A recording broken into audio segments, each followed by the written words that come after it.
प्यारे बच्चों, मैं डॉक्टर शिवेंद्र, हमारे यूट्यूब चैनल पर आपका एक बार फिर से स्वागत है।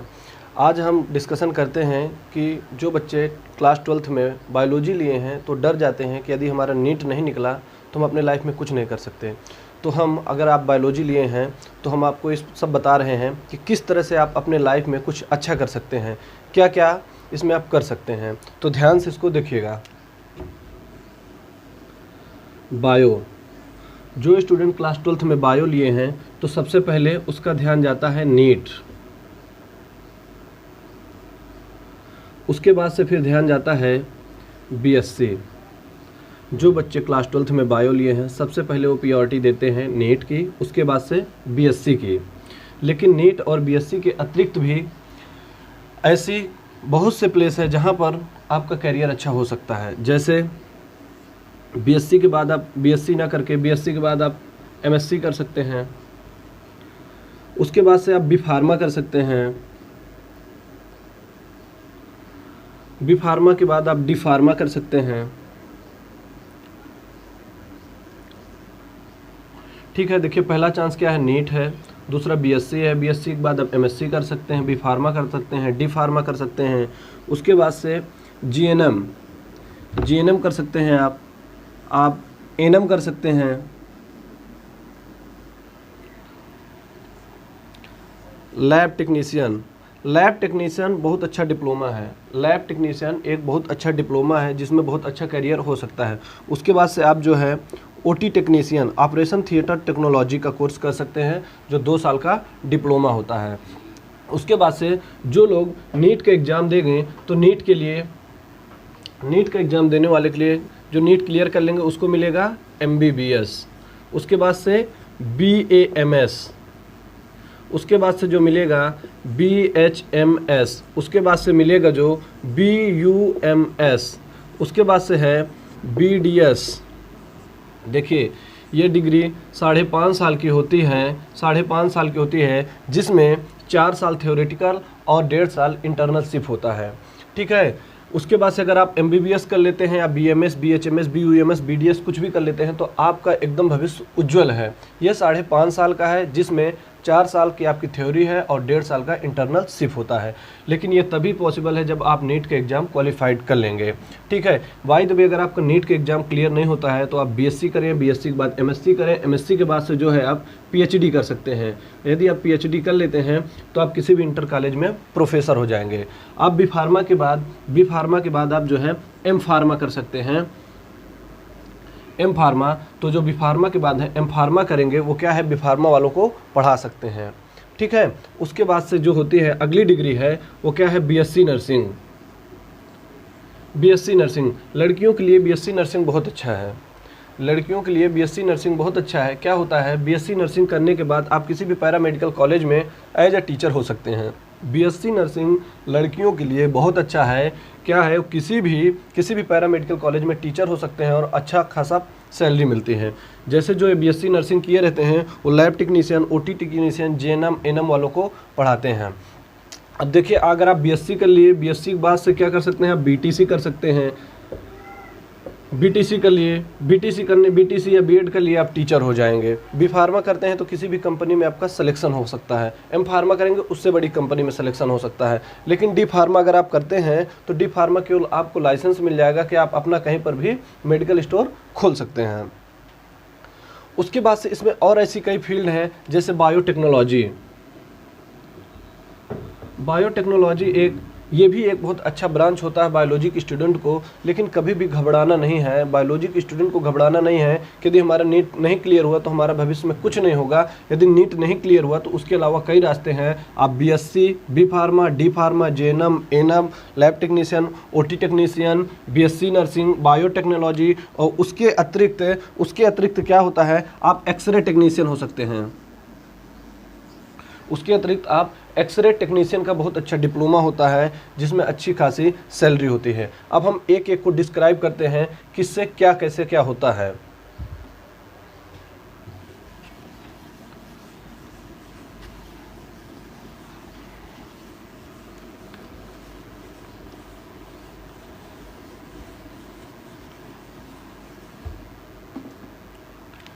सबसे पहले नीट। अब देखिए नीट क्या है? National eligibility entrance test. ये क्या होता है?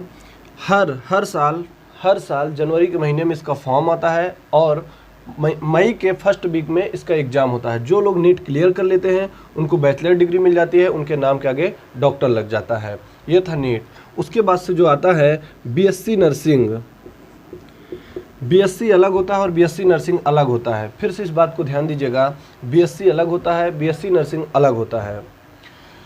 बीएससी नर्सिंग में केवल ऐसा पढ़ाया जाता है जो ये 5 साल का होता है, 5 ईयर का होता है। बीएससी नर्सिंग केवल 5 ईयर का होता है, जिसमें 3 साल केवल जेएनएम का सिलेबस पढ़ाया जाता है और 2 साल एक्स्ट्रा पढ़ाया जाता है।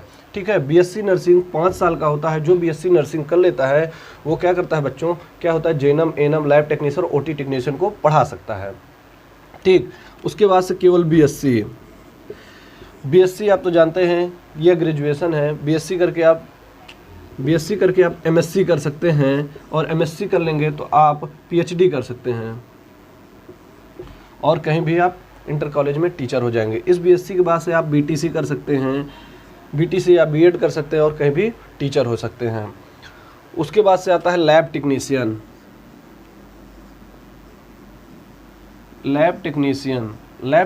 क्या है? ये 2 साल का डिप्लोमा है। इसमें आपको इतनी प्रैक्टिस कराई जाएगी जिसके द्वारा क्या है आप किसी भी हॉस्पिटल में जा करके as a lab technician work कर सकते हैं। इसमें अच्छी खासी सैलरी मिलती है। ये 2 साल का डिप्लोमा होता है जिसमें 1 साल थ्योरी रहती है और 1 साल प्रैक्टिकल रहता है। लैब टेक्नीशियन 2 साल का होता है, 1 साल थ्योरी, 1 साल प्रैक्टिकल। अगर आप सरकारी कॉलेज से लैब टेक्नीशियन करना चाहते हैं, यदि आप सरकारी कॉलेज से लैब टेक्नीशियन करना चाहते हैं तो उसमें सबसे पहले आपको एंट्रेंस एग्ज़ाम देना पड़ेगा। लेकिन फ़िलहाल इस समय लैब टेक्नीशियन करने के लिए एंट्रेंस एग्ज़ाम का प्राविधान हटा दिया गया है। उसमें क्या है, एंट्रेंस ना लेकर मेरिट बेस, आपके हाई स्कूल और इंटर के मेरिट बेस पर आपका लैब टेक्नीशियन में सिलेक्शन हो जाएगा। उसी के हिसाब से आपको कॉलेज मिलेगा तो आपका सरकारी कॉलेज में हो जाएगा। जिनकी रैंकिंग अच्छी नहीं है, अच्छे परसेंटेज नहीं है, तो उनको घबराने की कोई ज़रूरत नहीं है। उनका जो एडमिशन है प्राइवेट कॉलेज में हो जाता है। बहुत से ऐसे प्राइवेट कॉलेज हैं जो लैब टेक्नीशियन का डिप्लोमा करवाते हैं। ठीक है, तो ये हो गया लैब टेक्नीशियन, 1 साल थ्योरी, 1 साल प्रैक्टिकल। उसके आगे बात बताते हैं।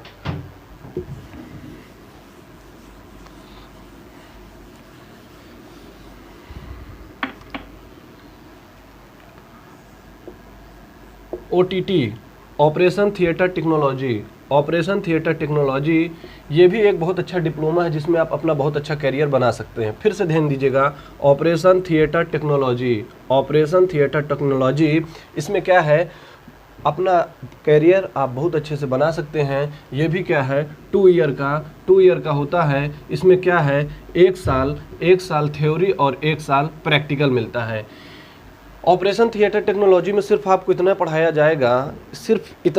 जाएगा कि जब एमबीबीएस डॉक्टर सर्जरी करता है या कोई ऑपरेशन करता है तो उनको केवल आपको टूल्स जैसा ऑपरेशन रहेगा वैसे टूल्स मांगेगा, वैसा यंत्र मांगेगा, आपको देना पड़ेगा। ऑपरेशन थिएटर टेक्नोलॉजी में केवल इतना ही पढ़ाया जाता है। उसके बाद से जीएनएम, ये जीएनएम बेटा कोई डिग्री नहीं है, ये डिप्लोमा है। ये जीएनएम 3 साल का होता है, 3 ईयर का डिप्लोमा होता है। इसमें क्या होता है, केवल 1 ईयर क्या होगा, 1 ईयर आपका थ्योरी है, 2 ईयर प्रैक्टिकल है। जीएनएम 3 ईयर का होता है जिसमें 1 ईयर क्या होगा, थ्योरी होगी और 2 ईयर प्रैक्टिकल होगा। लड़कियों के लिए, खासकर से लड़कियों के लिए, फीमेल्स के लिए जो जीएनएम कर लेते हैं उनको अच्छी खासी सैलरी मिलती है और अच्छे खासे हॉस्पिटल में अगर वो चले जाते हैं तो उनका करियर बहुत अच्छा बन सकता है। ये जीएनएम सरकारी कॉलेजों से भी होता है, प्राइवेट कॉलेज से भी होता है। सरकारी कॉलेज में एलिजिबिलिटी क्या होना चाहिए, पहले कुछ कॉलेज जो प्राइवेट कॉलेज हैं वो अपने एंट्रेंस टेस्ट लेते हैं। अगर उनका एंट्रेंस टेस्ट आप निकाल लेते हैं तो आपका सिलेक्शन हो जाता है। ठीक है, और सरकारी कॉलेज के लिए क्या होता है, मेरिट बेस, मेरिट के आधार पर आपका चुनाव होता है। अगर आप सेलेक्ट हो जाते हैं तो आपका सरकारी कॉलेज मिल जाएगा और 3 साल आपकी पढ़ाई करना रहेगा, जिसमें 1 साल थ्योरी 2 साल प्रैक्टिकल है, जिसके कारण इसमें सरकारी वैकेंसी भी निकलती हैं। और सरकारी वैकेंसी निकलती हैं, अगर उन वैकेंसी को आप क्लियर कर लेते हैं तो आप आराम से 30 से 40 हज़ार रुपये प्रति मंथ कमा सकते हैं। उसके बाद से एनम, जो ये एनम होता है, जो बच्चों ये एनम होता है, यह केवल 18 महीने के लिए होता है। बेटा जो ये एनम का डिप्लोमा है केवल 18 महीने के लिए होता है। और ये भी बहुत अच्छा है। ये एनम जो होता है केवल फीमेल्स के लिए होता है। जेनम गर्ल्स और बॉय दोनों कर सकते हैं, लेकिन एनम केवल लड़कियों के लिए है, इसमें बॉय नहीं आ सकते हैं। क्यों? क्योंकि जो प्रेगनेंसी होता है, डिलीवरी होता है, वो एनम के द्वारा, आंगनबाड़ी के द्वारा, आशा के द्वारा होता है। तो यह केवल फीमेल के लिए है और केवल यह 18 महीने का डिप्लोमा होता है। इसके बाद से इसकी भी वैकेंसी निकलती है और हॉस्पिटल में आप ड्यूटी कर सकते हैं। किसी भी हॉस्पिटल में आपको आराम से 10 से 15 हज़ार रुपये प्राइवेट हॉस्पिटल में मिलेगा। यदि सरकारी वैकेंसी आप क्लियर कर लेते हैं, हर साल वैकेंसी आती हैं, तो आप इसमें बहुत अच्छा कर सकते हैं।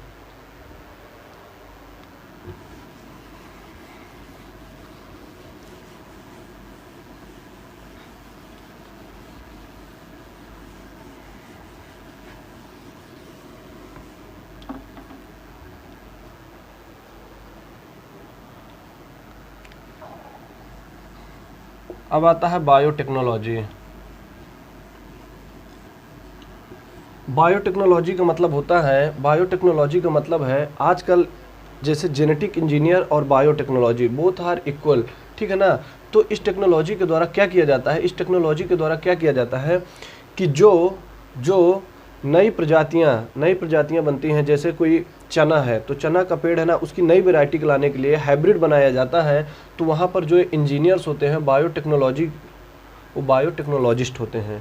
यही जो है आगे चल करके उसका हाइब्रिड बनाते हैं और खेतों को उर्वरक क्षमता बढ़ाने का बताते हैं कि कैसे खेतों की उर्वरक क्षमता बढ़ेगी। उसका काम केवल ये बायोटेक्नोलॉजिस्ट करते हैं। ये बायोटेक्नोलॉजिस्ट का जो डिप्लोमा है ये 3 ईयर का होता है, जिसमें इसमें भी क्या होता है, 1 साल की थ्योरी और 2 साल का प्रैक्टिकल होता है। ये थोड़ा इसमें क्या होता है, एग्रीकल्चरल, खेती के संबंधित ज़्यादा बातें होती हैं। जैसे किसी भी प्रकार का कोई बीज है, उस बीज को कैसे बनाया जाए कि उसकी उर्वरक क्षमता बढ़ जाए, कि खेतों की जो फसल है जल्दी से ग्रो करे और उसमें जो है अमाउंट जो है बढ़ जाए। उसके लिए बायोटेक्नोलॉजिस्ट होते हैं और बहुत अच्छा इसमें भी करियर बन जाता है। इसमें भी बहुत सी सरकारी जॉब आती हैं, इसमें अपना करियर बहुत अच्छा बना लेते हैं।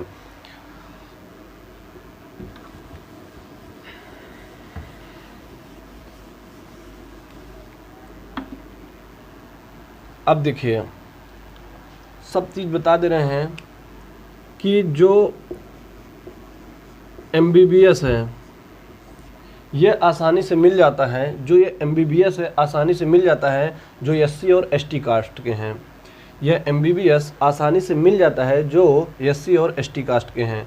और जो जर्नल है उनके लिए थोड़ा सा टिपिकल है, मतलब ज़्यादा अंक लाना पड़ेगा। ज़्यादा अंक आएंगे तो ही उनका सिलेक्शन होता है। ये बैचलर डिग्री है, इसमें आपका करियर बहुत अच्छा है। तो उसके बाद से अगर यदि आपको MBBS नहीं मिलता है तो MBBS के बाद से आपको चॉइस करना चाहिए BAMS, bachelor of Ayurvedic medical and surgery. Same, दोनों का सेम प्रोसेस है, दोनों बैचलर डिग्री हैं। दोनों का समय ठीक उतना ही, जितना 5.5 साल इसमें लगता है 5.5 साल इसमें लगता है। दोनों की सैलरी भी सेम है। यदि गवर्नमेंट जॉब करते हैं तो जितना MBBS की पेमेंट रहेगी उतनी BMS की पेमेंट रहेगी। दोनों की सैलरी एकदम सेम है। तो यदि आपका MBBS में सिलेक्शन नहीं होता है तो आपको BMS चॉइस करना चाहिए। यदि BMS में भी नहीं होता है तो आपको BHMS करना चाहिए।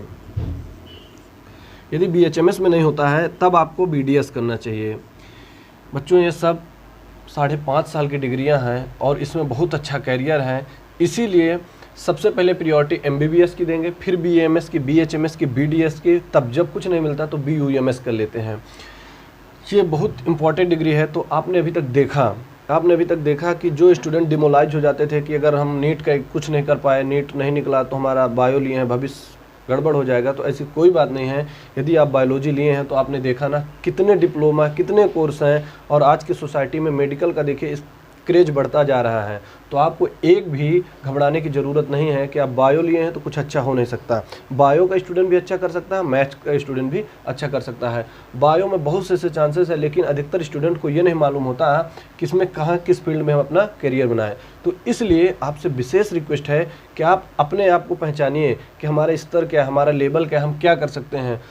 पूरा सबसे बड़ी बात जो कोई टीचर नहीं बताता, हम बता रहे हैं।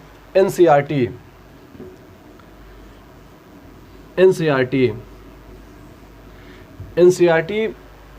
एकदम एक एक लाइन पढ़ना है। आपको ये मालूम हो जाना चाहिए कि पेज नंबर 17 लाइन नंबर 3 में क्या है, पेज नंबर 20 लाइन नंबर 5 में क्या है, किस पेज नंबर में क्या है। जब इस तरह से एक एक लाइन आप रट लेंगे, पढ़ लेंगे, याद कर लेंगे, तो आपका आसानी से MBBS में एडमिशन हो जाएगा, यानी आप नीट क्लियर कर लेंगे।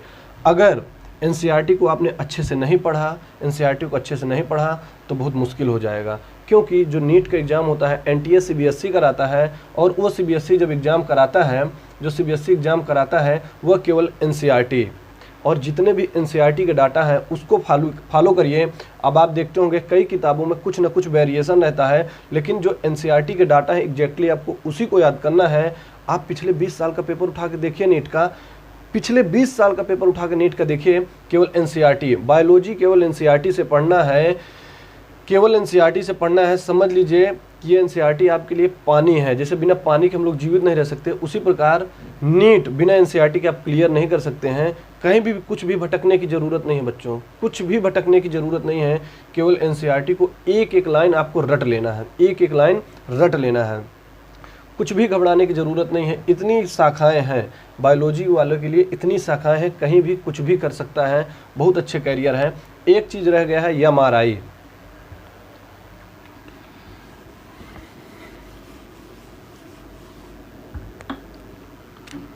पहले एक्सरे समझ लीजिए क्या है। देखिए एक्सरे डिप्लोमा है, जो एक्सरे आप डॉक्टर एडवाइस करता है कि हाथ का, पैर का, नाक का, कान का, कहाँ का एक्सरे करवाना है, तो इसकी पढ़ाई होता है। सब लोग एक्सरे देखकर नहीं कर सकते। जो डॉक्टर बनते हैं उनको सेकेंड ईयर से 5 ईयर तक एक्सरे पढ़ना, स्टेटो पढ़ना, ये सब बताया जाता है। तो आप एक्सरे का डिप्लोमा होता है। इस डिप्लोमा में क्या है, 2 साल का होता है। फर्स्ट ईयर में केवल थ्योरी होती है, और जब सेकेंड ईयर होता है तो 1 साल का इसमें क्या होता है, प्रैक्टिकल होता है। उसमें बताया जाता है कैसे एक्सरे आपको करना है, कैसे एक्सरे पढ़ना है, कहाँ पर कौन सी बोन, कौन सी नस, कौन सी नर्व, क्या क्या प्रेजेंट है। तो यह एक्सरे में पढ़ाया जाता है। उसके बाद से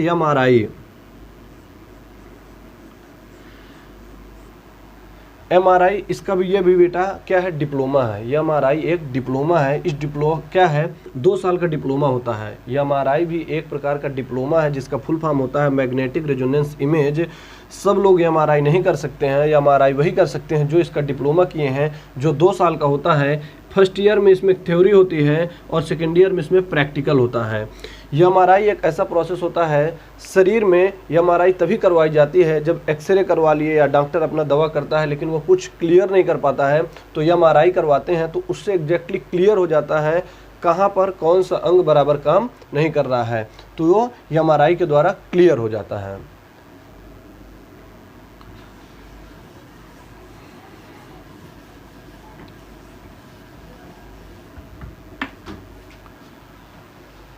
उसके बाद से जेनेटिक इंजीनियर। अब ये जेनेटिक इंजीनियर क्या है, जैसे मैथ की फील्ड में इंजीनियर होते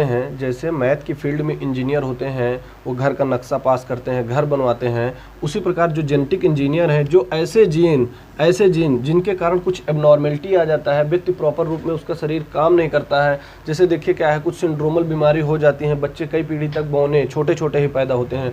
तो ये जो जेनेटिक इंजीनियर होते हैं, ये इंजीनियर क्या करते हैं, जेनेटिक मतलब जीन की स्टडी करते हैं कि हमारे शरीर में कितने क्रोमोसोम है, किस क्रोमोसोम में कौन सा जीन है, उस जीन की स्टडी करते हैं, और उसकी में देखते हैं क्या कमी है, उसको हटा करके उस पर नया जीन डालते हैं, जिससे आने वाली जनरेशन एकदम स्वस्थ और सुंदर रहे।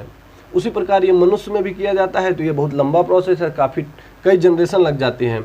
लेकिन प्लांट में, प्लांट की देखिए क्या है, कुछ प्लांट होते हैं, सपोज दैट आप रोज का प्लांट लिए, गुलाब का प्लांट लिए, तो उसमें क्या होता है, उसके जो फ्लावर है ना कम अट्रैक्टिव है, छोटे छोटे फूल निकल रहे हैं, तो उसमें जेनेटिक इंजीनियर जो होते हैं उस पर स्टडी करते हैं, देखते हैं कि इसके कौन से क्रोमोसोम में कौन सा जीन गड़बड़ है, उसको हटाकर दूसरा जीन इंड्यूस करते हैं, उसके बाद से फिर उसकी खेती करते हैं, तो देखते हैं कि उसके जो फ्लावर होते हैं बड़े बड़े हो जाते हैं, अट्रैक्टिव होते हैं, अच्छे लगते हैं। तो इसका काम होता है जेनेटिक इंजीनियरिंग की। ये जेनेटिक इंजीनियरिंग का डिप्लोमा जो होता है 3 ईयर का होता है, 3 ईयर का होता है। जो फर्स्ट ईयर क्या होता है, थ्योरी वाला होता है, और 2 ईयर जो होता है प्रैक्टिकल होता है। तो हमारे सोसाइटी में ह्यूमन बींग्स के लिए जेनेटिक इंजीनियर बहुत ज़रूरी है, लेकिन मैक्सिमम स्टूडेंटों को जेनेटिक इंजीनियरिंग के विषय में कोई आइडिया नहीं है, कुछ नॉलेज नहीं है, कुछ पता नहीं है, वो जानते ही नहीं है कि जेनेटिक इंजीनियर क्या होता है। तो आप जेनेटिक इंजीनियरिंग पर फोकस करिए और देखिए, इस पर ढूंढिए, इसकी स्टडी करिए। इसमें भी बहुत अच्छा करियर है और अपने लाइफ में बहुत कुछ कर सकते हैं। इसमें गवर्नमेंटेड जॉब भी आते हैं और प्राइवेट तो है ही। गवर्नमेंट में अगर आप सेलेक्टेड हो जाते हैं 80 से 90 हज़ार रुपये प्रति महीना आपको मिलेगा। यह था जेनेटिक इंजीनियरिंग के।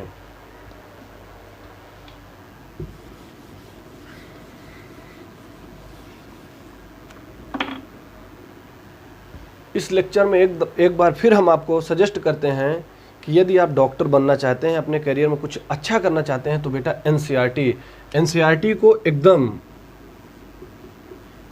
को एकदम से एक एक लाइन पढ़ना है, एक एक लाइन याद करना है, इसको भूलना नहीं है। एकदम पर डे एक एक चैप्टर पढ़ना है और एक एक लाइन पढ़ना है। आपको ये तक याद होना चाहिए कि कौन सा फिगर किस पेज नंबर में है और क्या क्या लिखा है वहाँ पर, पेज नंबर सब कुछ एकदम।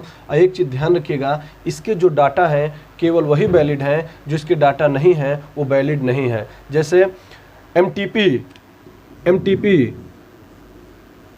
एमटीपी क्या है, मेडिकल टर्मिनेशन ऑफ प्रेगनेंसी, ये 1971 में लीगलाइज्ड हुआ। ये एनसीईआरटी का डाटा है, तो वही वैलिड होगा इसमें। और दूसरे डाटा, क्योंकि कुछ बुकों में 1972 भी लिखा है लेकिन वो वैलिड नहीं है, केवल यही वैलिड है।